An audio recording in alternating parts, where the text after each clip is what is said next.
Good afternoon, very good afternoon, everyone, especially Excellency Minister for Ocean and Fisheries, Republic of Korea, honorable speakers, very good afternoon, ladies and gentlemen. I hope you are staying healthy and safe through this pandemic.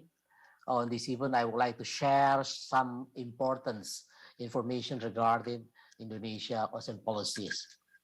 Let us Ladies and gentlemen, let us give the brief information about geographical condition of Indonesia. Indonesia is the largest archipelagic country. Blessed of its 75% of our territory is covered by the ocean, about 5.8 million square kilometers square, and just 1/4 or 25% is consists of terrestrial.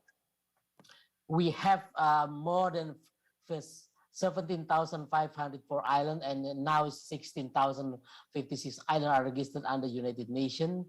We are also the second longest coastline in the world, and maybe the number one in the tropical area, the coastal line. And from 440 districts or cities, 297 is lying in the coastal area. If you see, one of the largest coral reef, mangrove, and seagull ecosystem on the earth, and about 180 million out of 27 million Indonesians are living in the coastal. If you see here, Indonesia is in the center of the mega marine biodiversity. From the coral distribution, you can see the color from the light red to the dark red, and then from the dark brown to the light brown to dark brown, and then the seagrass for light green to dark green. Indonesia is just in the middle of the center of mega marine biodiversity. We can say also Indonesia is the mega marine biodiversity.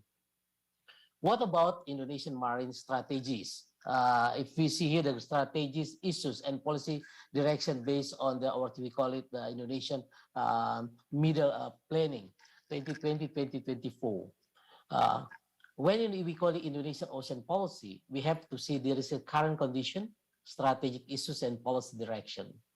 Current condition means it's at least we can see currently about 60.4% of maritime GDP is contribution, which is minimum category. We would like to increase by 11 to 30% of marine GDP in 2024. You see here, and from current condition from 2020 to 2024. What about the strategies? So we have strategy issue. At least we have 6 strategies. First is how to distribute about the zonation, and then what you call it, achieve at the time. We have several strategy. It's the integration of the land coastal, marine spatial planning, marine pollution. The second is about marine pollution. The third is about how to control the marine human resources, and the fourth is about logistics cost. It's still expensive. How we to make a lower. And the 5 is maritime productivity have not been optimal yet. And 6 is the level of marine biodiversity loss is still high. And what is the policy direction? If we see the policy direction, we have the maritime and marine economic management. First is the development of marine and fisheries industries. And the second is about marine ecosystem management is rehabilitation of coastal ecosystem, sustainable fisheries development, protection and preservation of marine biodiversity. So we can see here how important the maritime strategic issue from how to the current condition to achieve the condition of 2024. What about maritime economy strategy 2020-2024? Let's say that from the 2 points, marine and fisheries industry development and marine ecosystem management. For marine and fisheries industry development, let's say here, marine fisheries development, this strategy consists of 6 programs. Priorities such as modernization, first is modernization of captured fisheries, and the second is improvement, integrated aquaculture into a business system, and the third we have to improvement of the processing industry to increase added value of fisheries product. Fourth, how to encourage the export growth of competitiveness fisheries product, and 5th, increasing the welfare of fishermen and cultivators. And 6, of course, the encourage salt production and salt farmer welfare. On the other hand, in the marine ecosystem management, we have at least 3 points: marine conservation management, And then the second is marine conservation management, is the integration of spatial planning. And the third is countermeasure of marine pollution. And we have to, across cross-sector support, we have at least 5: technology, marine land spatial, basic infrastructure, incentive, and diplomacy for export. Look like what the policy of the Minister of Marine Affairs and Fishery right now. We just issued about what's called the marine measured capture. Before, the capture is the free how to capture without control of the amount. Now we call it measured capture is win by quota. Restrictions on fishing need to be done maintain amount of fish stock in the sea. There are two control method that can be used by country. So this is important when we talk about Minister of Marine Affairs. Control based on input and control based on output. So we have two control on input and control on output. And now we control on output. It means every company, fisheries company, they have to control the volume of the capture fisheries. Before they free, they can cap as much as they can. But now they have, when they get the capture, they reach the amount, the quota, and they have to stop and waiting for the next capture fisher the next year. Look at the next FXA, sorry. And when we show the distribution, as you know, area management fishermen in Indonesia, we divided in 11 area. But now Indonesian, with the new regulation by the new minister, new policy, they divide by three area.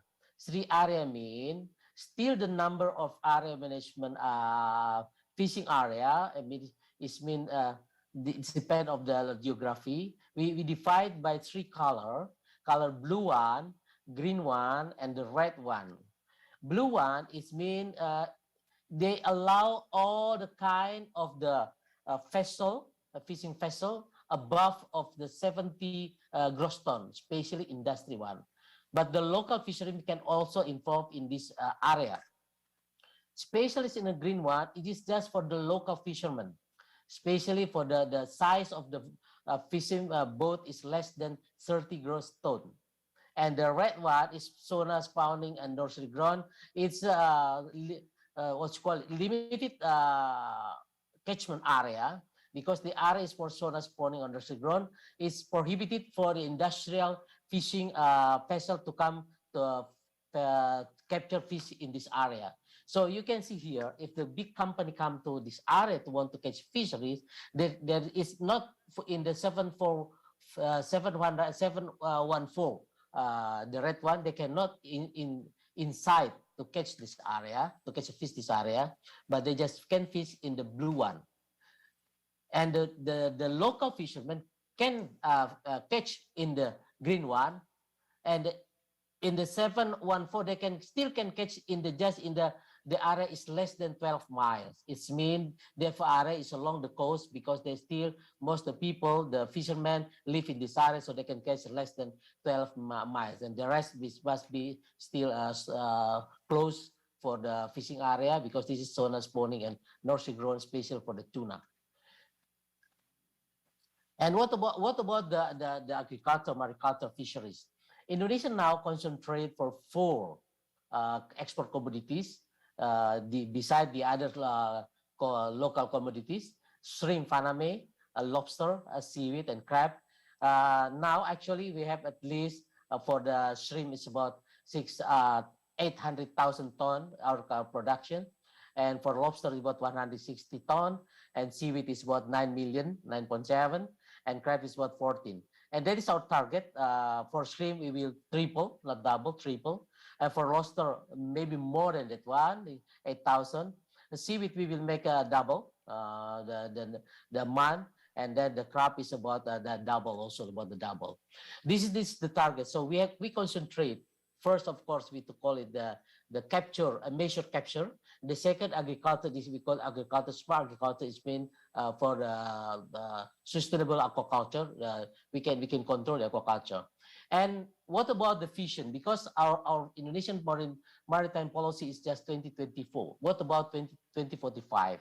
2045, there are task force is already working for these issues, and then we prepare what you call it Indonesian, the center of the world maritime civilization. That is the vision 2045. And you see here in 2045, since 2024 and 2045, at least we divide in 3 points in maritime direction: mission, strategies, and agenda. If we call it mission, strategy, agenda, there's cultural, political, strategy, economy. We can see here agenda. At least we have 7 agenda. You see here. Then from cultural strategy we have 2 agenda. From political strategy we have 2 agenda, and from economical strategy we have at least 3 agenda.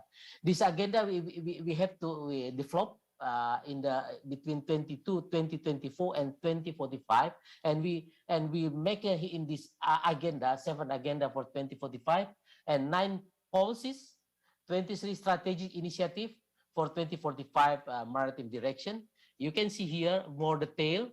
And when we're talking about the Indonesian ocean policy, first agenda is about how to develop maritime growth and connectivity center. At least we have policy number 1, and there is 23 strategic initiative: maritime infrastructure development, developing the maritime business development area, and 3 increasing inter-island maritime connectivity. For the second agenda, it's okay, water, natural resources. We have 2 policy. Policy number 1, utilize natural resources in sustainable manner, supported by strategic initiative. And the policy, the second policy in the second the second policy in the 2 strategies, this is about improving environmental quality and water health, supported by strategy analysis. In maritime industry, we have at least 2 strategy. But the first policy is strengthening manufacturing industry, and the second policy is developing maritime services, supported by initiative. And in agenda 4 is maritime sovereignty. At least we have 1 policy: enforcement maritime sovereignty in regional and global areas, supported by strategic initiative. In agenda number 5 is maritime governance. We have 1 policy is strengthening knowledge-based maritime governance, supported by strategic initiative. We have at least 3 strategic direction. And the number 6 agenda is we have the 1 policy strengthening the character of the maritime nation based on archipelagic culture, supported by strategic initiative. We have 3 strategic initiative. And the last but not least is the agenda number 7. We have the policy number 1. One policy is developing maritime human resources in line with advance of marine science and technology, supported by strategic initiative. That you can see here how we have to prepare, because from 2024 to 2045, we have to make like a direction where we go about the maritime issues. Maritime issues, not just the issues of marine affairs, but it's including the issue of maritime. It's about the infrastructure, it's including about the transportation, it's including about the tourism, marine tourism. So this is always what we call the 7th agenda, 9 policy, 23 strategic initiative for the 2045 maritime direction in Indonesia. So I would like to thank you for your attention in our presentation. Maybe we can continue in our the discussion in the next. Thank you. Kamsahamnida.